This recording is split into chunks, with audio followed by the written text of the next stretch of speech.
In a time of sequels and spin-offs, where many movies have numbers after their titles, Willow is truly one of a kind.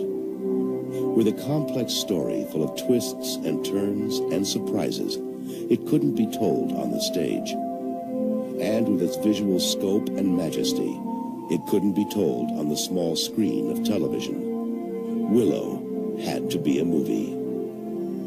Now, see for yourself how an epic is brought to the screen. Willow, the making of an adventure.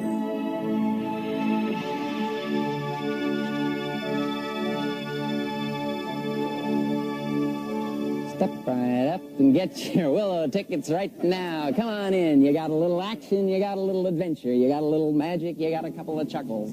Come on, folks, bring the whole family. Grab your popcorn and take an aisle seat as we go behind the scenes of Willow, a fantasy adventure years in the making. Well, Willow's sort of been in my mind for about 15 years. We'll watch producer George Lucas join forces with director Ron Howard to make a movie for little people that even big people want to see. We would say, you know, what would our children think of this? And then, what do we think?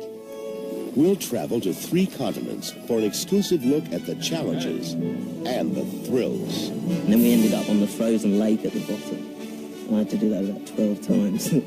We'll take you inside the secret world of Lucasfilm's industrial light and magic, where special effects come to life. The effects broaden the palette of filmmaking.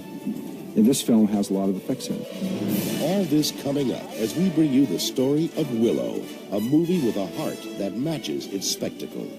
It's about the least likely hero rising to the occasion and doing something that even he never would have expected he was capable of doing. Well, I'm interested in fantasy, and in order to make fantasy work, you have to create a kind of immaculate reality that exists for the moment of the movie.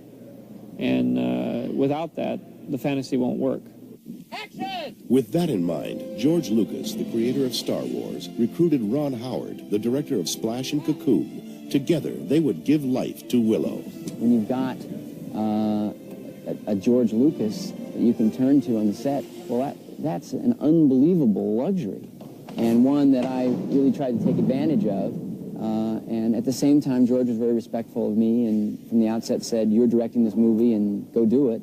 A film that's this big, it's like a Star Wars film. It's really beyond one person's ability to control everything. And so I've sort of been here as a backstop for him to help clean up a lot of the details that, you know, just sort of spill over.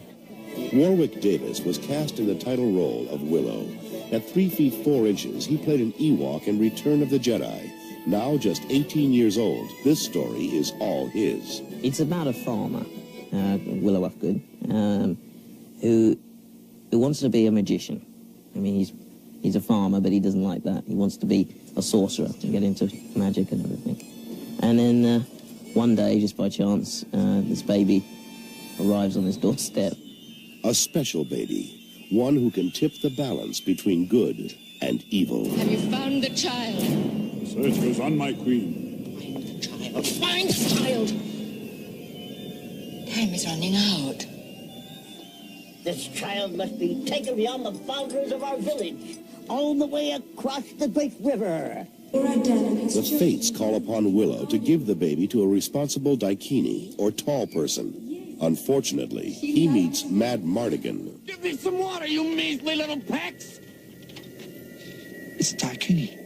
Good luck. We can't give it to him. Somebody put him there for a reason. Well, Mad Mardigan is a warrior on Warrior Skid Row. He's swordless and horseless and armyless and castleless. And he hasn't had a haircut in years. We gotta give that baby to somebody. I'm somebody. Let me out of here. I'll take care of the baby.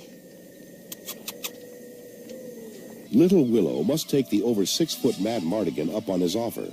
They're both giants, however, compared to 2 9-inch wise guys called brownies, who give them a hand and a hard time. I found a boat. We're all set. Good. Take these two lizards out and drown them. Lizards? Who are you calling lizards? Your mother was a lizard. Frangine is a boisterous, tiny French brownie. He thinks he rules the world. He thinks he's king of the world. Delusions of grandeur, and all his bosses, his loyal friend, rule around. And I am ruling, and I don't believe that the world should be taken so damn seriously. Obviously spoken by a brownie who has never seen the evil princess, Sorsha. What are you staring at? Your leg. I'd like to break it. You may find that difficult, slave, while I'm up here and you're down there. I hate that woman. There's something about Mad Martigan and Willow and the effect of Elora Dan and the baby that sends her into confusion, and therefore she has this sort of crisis. I mean, she doesn't know whether she's having, what are all these good feelings, what's these feelings of love and everything. She gets very confused. I'll kill you. Death next to love is a trivial thing. Your touch is worth 100,000 deaths.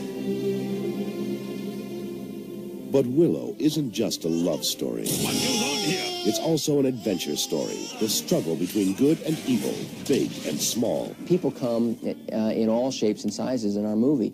So one of the things that we were always playing with was that scale and the idea that I guess in the end, it doesn't really matter how big you are or what size you are. It matters sort of what you're made of and what it is you're trying to accomplish. Yet, as the producers discovered, the 9-inch actors who played the brownies proved time and again on the set just what they were made of. I want to complain about our accommodations, if I can right now. Will you look at this? Will you look at this? Thanks for chipping in for the Barbie dream house, George. We're really thrilled with that. Look at the huge openings in there. I feel really secure leaving my valuables upstairs. 1 year ago, the countryside on the outskirts of London was transformed into a Nelwyn village, all built to scale for people under 4 feet tall. It was no easy task finding 225 little people all at the same time. Getting hold of people was difficult because they're not actors. They don't have answering machines, they don't have agents, they work or they're not at home. For nearly 7 days, the Nelwyn actors lived together, worked together, and played together. It was one magic week. Capturing that magic challenged the filmmakers. But I don't want to start it from the beginning again. You don't want to do the whole thing? Not really, because, but you still got plenty of dancing, and we can start the music anywhere because it's the same. Okay. Where's there's like a halfway point that they can start? With the clock running, director Ron Howard was forced to make hundreds of decisions, big and small, each day. Are they going to do something different anyway, so? Yeah, all right, well, let's just do the whole thing then. Yeah, okay. 321, take one. A and B cameras. You got me, Mark? Yeah.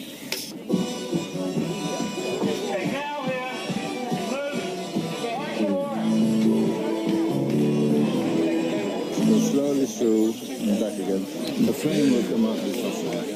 Okay, very good. I know a few secrets of the trade now. So it was really good fun though, because I was interested in magic when I was younger. And I'd sort of lost interest recently, but now I've brought my interest back again, and it was really good fun to learn. I will now join them before your very eyes.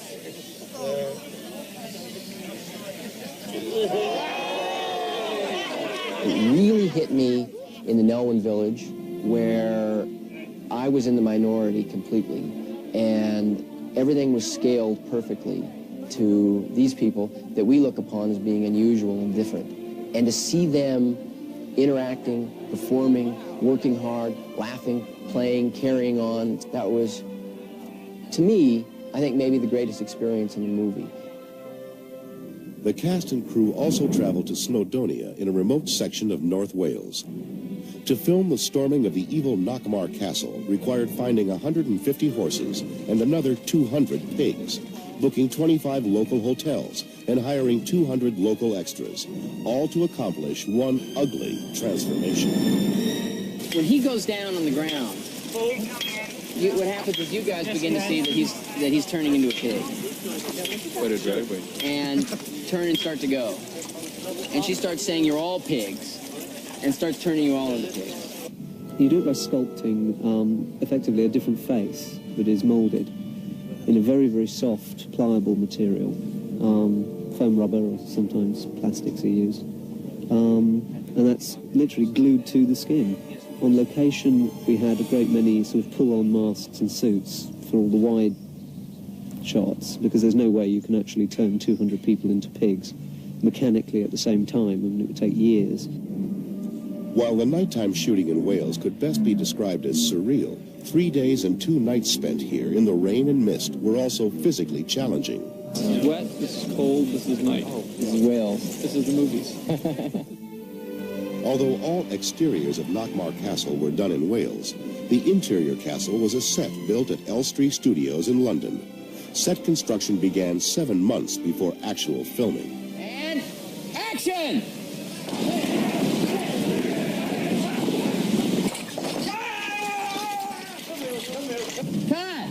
I used video assist for the first time with the kids in this movie. I'd never, ever done it. Blocked off there, maybe he'd be less inclined to disappear around that corner. Well, I didn't even see him. Did he even go out? He was just obliterated by the horse. Show one. He went out after 2 empty horses, but he dashed around the nearest point of exit, which is around there, I think. Well, I think maybe he'll do it this time without the other horses. And action! The complexity of the Willow battle scenes made the video playback an important safety net. At any given time, several different production units were at work. A pickup unit, a second unit, often an effects unit. I used to joke with George and say, some days I don't feel like I'm the director of this movie. I feel like I'm vice president in charge of cinematic affairs for Lucasfilm. And in some cases, head of the personnel department when it came to staging scenes between his leading lady and his leading man. I had a love scene with Joanne Whalley, and it was just very difficult. And it was quite tough physically to do. I couldn't remember my lines somehow. Just when I would kiss her and then I would forget what I was going to say, so we had to shoot that over and over again. I never did get it right. You still have a job to create a character, a believable person. I don't know. I think it was a personality thing, but we got along all right in the end. Apparently so. Val Kilmer and co-star Joanne Whalley, who met on the set of Willow, were married last March. The toughest part of the shooting schedule took the cast and crew to Queenstown, New Zealand, a 30-hour flight from London. Filming continued in this mountainous area famous for skiing for 4 long weeks.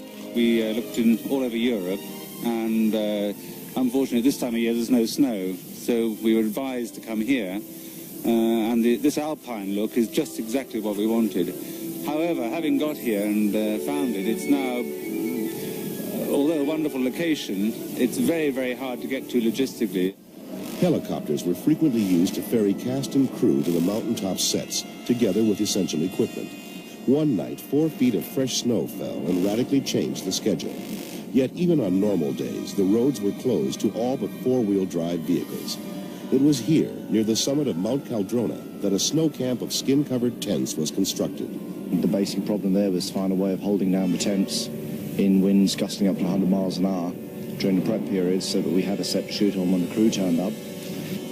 Certainly, the most spectacular scene filmed here involved an impromptu sled ride taken by Willow and Matt Mardigan. They did various rigs for this. They had a camera strapped to the front of the sled and a skier towing it down a hill. Started the camera, the guy ran off, and the skier started skiing down the hill. It was a nice shallow gradient, so I was sitting there just acting away. This is easy. And suddenly it dropped away. It was this really steep slope, and then the acting went, and I was just real fear then down this drop, and then we ended up on the frozen lake at the bottom. And I had to do that about 12 times. I was a nervous wreck at the end of it. It was so scary. The making of the film relied heavily on special effects.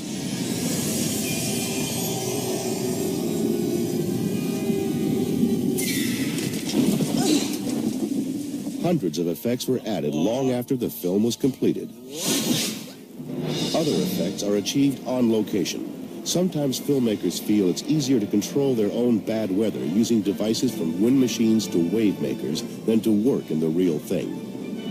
Other location effects range from adding smoke to enhance a feeling of mystery to using flamethrowers to create a fire-breathing dragon. Other effects have to be seen to be believed. Just come over here for a second. Let me just see if this is going to work. Action. Death dogs, fearsome, evil, terrifying. And in all close-up scenes, remote-controlled and capable of everything from snarling to bleeding. Draw back. Okay.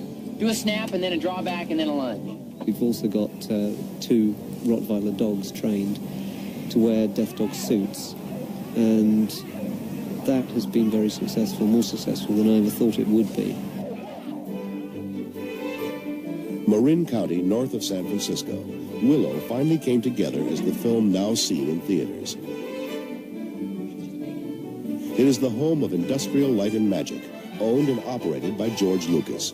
An unbroken string of Academy Awards for special effects testifies to its excellence. Special effects never make a movie. I don't make special effects movies. I make movies about people, and in order to tell a story, I have to use special effects in order to create the environments. The effects broaden the palette of filmmaking. And this film has a lot of effects in it. We're going to be way over 400 effect shots by the time we're done on it. Dennis Murin supervised the fairy forest sequence in Willow. Central to the sequence is the fairy queen, Sherlindria. She's sort of a haunting figure. She's sort of a gaseous creature that you could say occasionally appears when necessary in the forest. Because she's shot separately against the black, we're photographing her greatly overexposed. So she's practically like you're looking into the sun. And then we're shooting her in slow motion, so she moves very fluid and magically. And then her costume is very lightweight silks that are being blown by fans hidden all around her. The lights are being dimmed up and down in order to make her a little more difficult to see. When the crew moved the camera on a crane, Sherlindria, isolated against the black background, appeared to move. ILM could now superimpose her over any background they wished. How do you know my name? Elora Denon told me. Elora Denon has chosen you to be her guardian. Me? Yes. She likes you. ILM filmed other actresses in the same manner as Sherlindria, turning them into exquisite little fairies. We don't want you to think of them as neat special effects. We want, hopefully, the audience to feel transported into a time when incredible things happened and were taken absolutely for granted by everyone around them. Fire-breathing dragons, for example. This two-headed monster is actually a small mechanical puppet operated by a computer. The monster in this particular sequence has maybe 40 shots that it's going to show up in. The final shots will be a result of hundreds and hundreds of man-hours that will probably result in maybe 3 or 4 minutes of screen time in the final film. Other special effects involve making full-size actors appear tiny. One way to do this is to build huge, oversized sets. In most cases, however, another special effects process known as blue screen is needed. Our interview with the Brownies shows us how this is done. First, the actors were interviewed, literally in front of a blue screen. Then a suitable background was photographed, one that would relate the actors to their environment in an unnatural way. Next, the actors themselves are superimposed over the other scene. The result is the look of tiny people.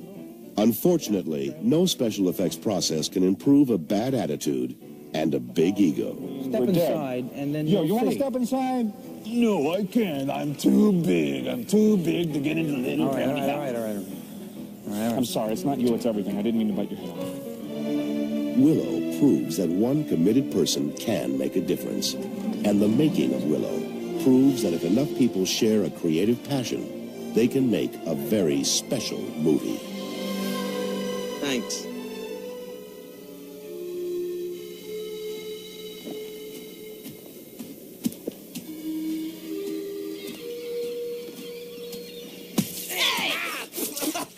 Keep walking, hero! Don't even turn around! It's our show. I think if you read the script, better yet when you see the film, it's not an argument. The fact that it's called Willow represents the reluctant hero that we guide, save, take care of, babysit. You have to call it Willow because he's the reluctant hero, but quite frankly, you know, it is the Rule and Frangine show. Yeah, no, Frangine and Rule, actually. Technically. What did I say? What did I say? You said rules right. No, it's very close. Very good. That's all right. Did I It's say okay. rules? No, it's cool. I can't It's just believe- technically Technically, should be he's right. French in rules. It's an Should. alphabetical thing. Yeah. That's all. Well, at this point, it is true. But we're going to cut most of their stuff out. Because Ron and I have the ultimate say. But at this point, we're just letting them think that, it's all their movie and it's about them. It's far from being the Brownies movie, and I'm just afraid they're gonna, sneak into a theater on the opening day and crawl under a seat and peek out there and look and be completely shattered, because in their minds, it's all them. But hey, they got to grow up sometime. No, it's not the Brownies movie. It'd be called The Brownies if it was, wouldn't it? It's called Willow, so it's my movie.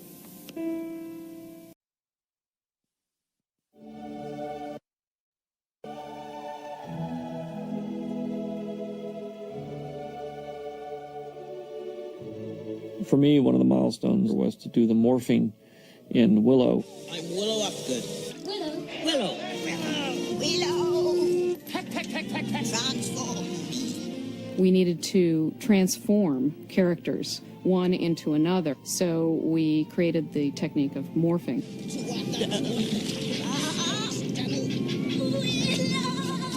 When the movie came out, it got an awful lot of talk about the morphing being something pretty striking. They said digital filmmaking is just going to revolutionize everything. It was really fun and exciting to be part of a breakthrough.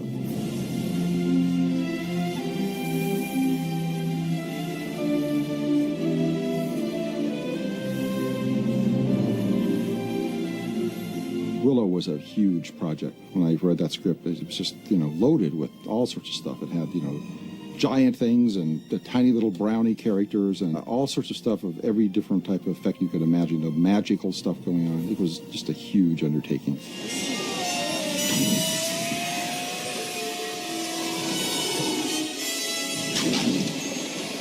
In order to make fantasy work, you have to create a kind of immaculate reality that exists for the moment of the movie. And without that, the fantasy won't work. You're easy. Please turn away. That's obviously a very integral part of creating these kinds of movies, the fantasy movies.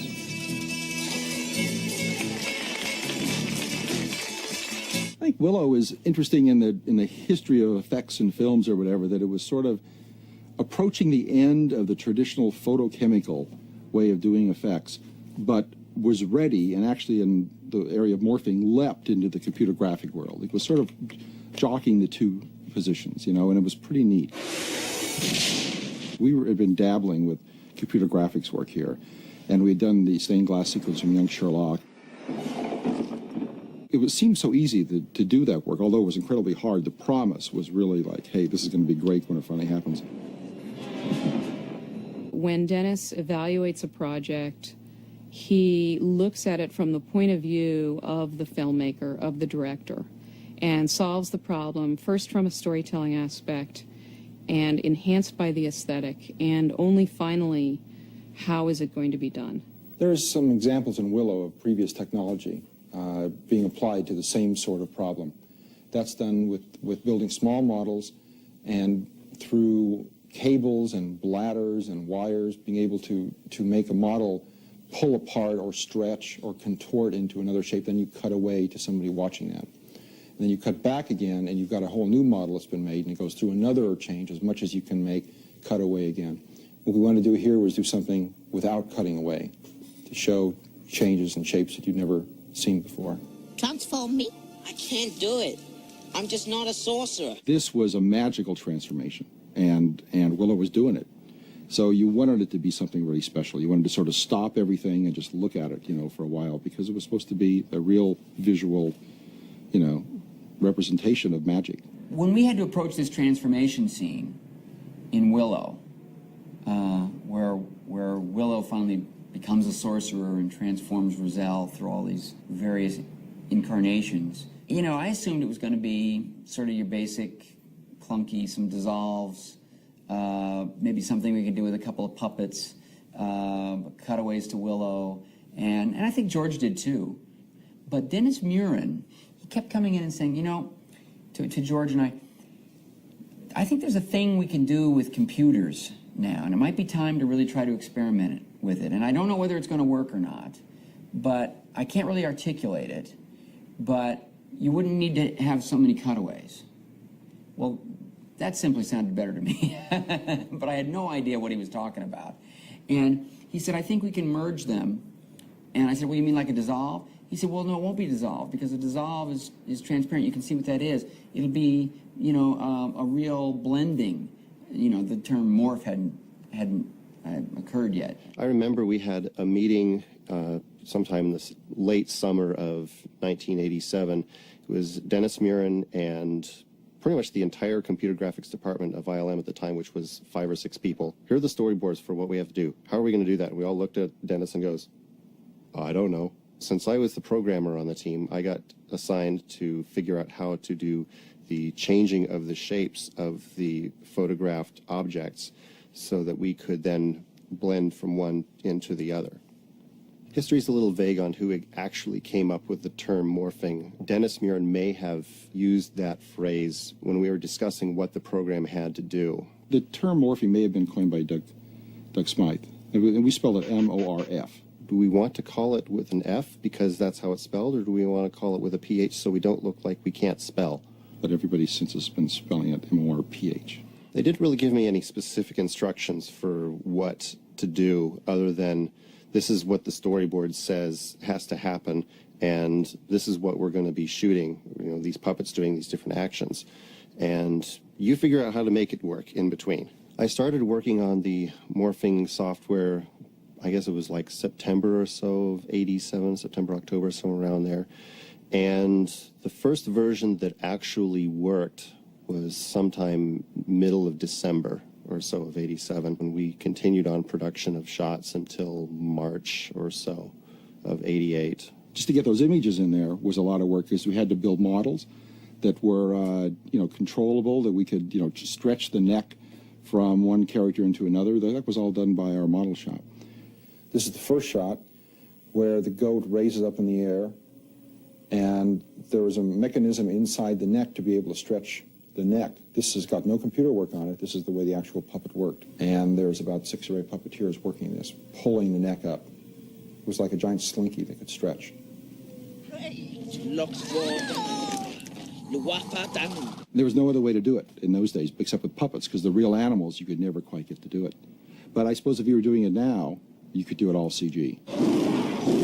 We had to get the tiger here. I was trying to get one of the white tigers from Siegfried and Roy, but there was no way we could get it out here to California to do it, so we got a local tiger instead.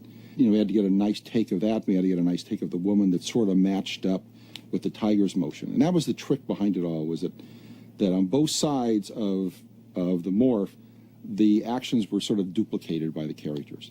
And then the morph had then less work to do in transforming the one to the other. This is the very first test we did to sort of prove the system, to try out our input scanner, our output device, our computer transformation software. And it was real successful to us. We were real happy with it, and it proved that if we do it in one frame, we could certainly do it in a lot of frames. I think we estimated it's probably roughly around 100 million calculations for one frame. And then when you multiply that by the 24 frames per second that movies run at, you're talking about a couple billion calculations for each second of final footage. For the frames during which the transformation was occurring, we imagined superimposing a grid on every frame. This grid of points would allow us to establish a correspondence between any 2 corresponding frames in the before and after sequence, and from one frame to the next. And by carefully adjusting the locations of each point on the images, we were able to tell the computer how we wanted to spatially deform each image. So having computed those 2 sequences of warped images, we can then mix the 2, starting at the beginning of the sequence, mixing mostly ostrich with a very faint amount of turtle, and then proceeding through the sequence, decreasing the amount of ostrich image and increasing the amount of turtle, such that you get what looks to be a transformation of the image.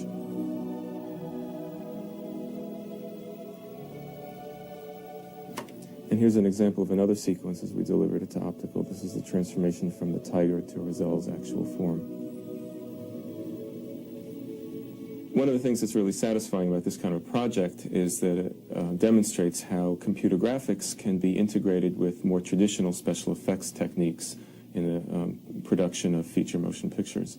Once the negative, the computer graphics, arrived here, we treated it like any other piece of film. We made all our intermediate elements on color film and high contrast black and white, and then ran it through a printer, much like this one behind me, just to blend the background and the foreground of the transformation together so it looked as if it was shot all at one time. The tiger and the tiger's matte pass are shot every other frame. So we loaded up in the printer and set the printer to print one and then skip the other. So we would first photograph the color, then skip over one to the next color frame and the next one. We rewind and using some of the same negative, we'd shoot the matte pass, one, skip to one, skip to one.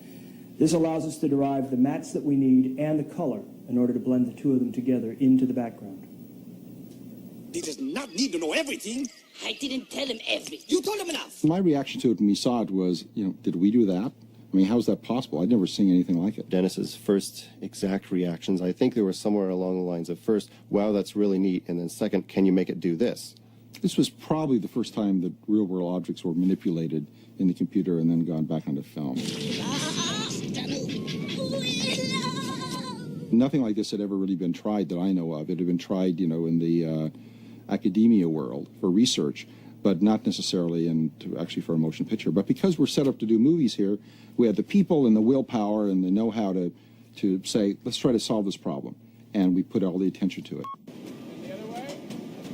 It was really fun and exciting to be part of a breakthrough. I wish I could say it was my brainchild, outside of saying, geez, it's a shame we have to cut away a bunch of times and do those hokey dissolves. That's about all of the authorship that I can claim on that. Dennis was really, provided the vision. There were these promises the computer graphics were making that were not delivering. And we just had to force the issue if we were going to get it to actually happen. And by sort of pushing this cheapo blue screen through the film formula and seeing its shortcomings, but how fast it was to shoot it, it seemed like, boy, we've got to get it going, somehow so we can really shoot it that fast and get it in the movie, but looking better and easier to do, easier to get that way. And one of the ways would be digital. So I'm all the time in sort of pushing for this stuff to work, because the old effects that we were doing up till then, we'd sort of hit a brick wall. For me, Willow was a unique film because it had a number of wonderful things we could do with it. Great opportunities to do effects in Willow. There were all sorts of different types. It was also very frustrating that we couldn't quite get into the digital and computer graphic world yet. So here's all this work, and if we just could get this working, it could be that much neater and that much better, but we'll do the best we can right now with what we got. And we ended up with morphing, and we ended up with a few things that were sort of showing the future. So you've got both types of work in the film. You've got the best that could be done in the late 1980s, and you've got a preview of what's coming in the 90s. I did continue working on Morph a little bit after Willow was done. The next version of the software had to handle a few things that were unique to Indiana Jones and the Last Crusade. There was a scene near the end that we call Donovan's Destruction, which is where the bad guy ages 800 years right before your eyes. And that was sort of similar to Willow in that there were a number of puppets that were choreographed to go through the same kind of rough motions. And then I would use the morph to transition from the younger head to the medium old head to the skeleton, creepy, dusty, falling down head.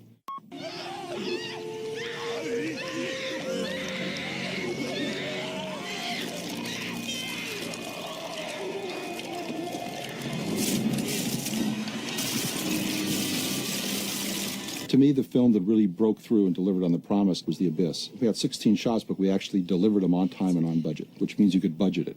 Sweet Christ almighty. I think it likes you. And you could actually get it delivered to the movie, and when you said you were going to get it to. That was a breakthrough.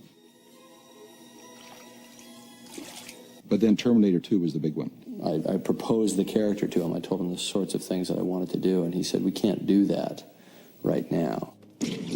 But I think we can get there. And I said, what, that's based on what, tests, software that you're writing? He said, no, it's just a guess, but I think we can get there. I think that's the great moment in the course of any visual effects project, where you take that kind of leap of faith, that you have a good enough team that allow you to project the trajectory of your technology to the next level. T2 showed that the future is unlimited. You know, but we were the only ones that knew it. You know, because we could, how we had done it and what we did. Nobody else had a clue as to what was going on. Get out. Because that had all digital compositing also, not just rendering, but composite. That was the big film that just changed everything around. Morphing was talked about oh wow, it's really neat. That's amazing. How do you guys do that? And then you didn't see it for a while. And then it was really a couple of years later, 2 or 3 years later, there were some more shows that came out that just spread the word out about morphing, and then everybody wanted morphing. Morphing, if you wanted to do it now, you could buy all the gear off the shelf for your Mac or your PC, and you could pretty much do it. It's not quite as complicated to use as what we had, certainly, but also can't do quite as much, I don't think, now as we could even do. Some areas it's faster, some areas it's not the same as what we had, but, to be able to buy it for like $95 or whatever it is, and morph to your heart's content is pretty neat. It oversaturated the market, and then everybody stopped using it and started talking about, well, we'd like an effect kind of like morphing, but not morphing. So there was this backlash quality to it, which was interesting as well. Most effects, if they're really memorable, you start getting tired of them pretty quick because everybody copies them. There's examples all over the place of that happening. That's why we always have to be a step ahead of the public. And that's why it's so hard doing this work, too, because when you're trying to be on the edge, you've got nowhere to look to find out what hasn't been done. They are so creative that when you start kicking ideas around with these folks, it's exhilarating, and you come away not feeling burdened. Instead, sort of thrilled by what is possible. For me, Willow was a unique film because it sort of represented very much the end of the photochemical era of filmmaking and the beginning and the promise of the beginning of digital.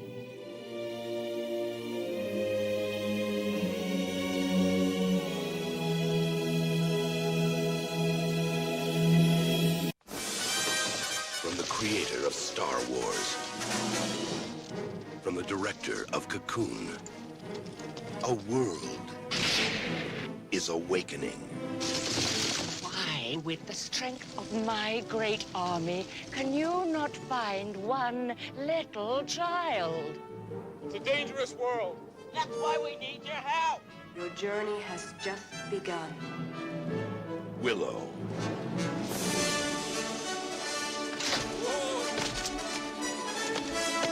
Heroes come in all sizes. But adventure doesn't come any bigger than this. Find the child. Find the child. We are not afraid of you. After them! You're gonna get us killed.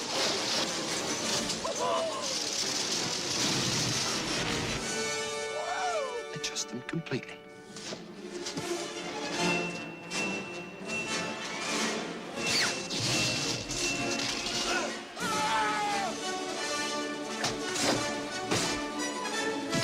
The next great adventure. You are great. Willow. Coming in May.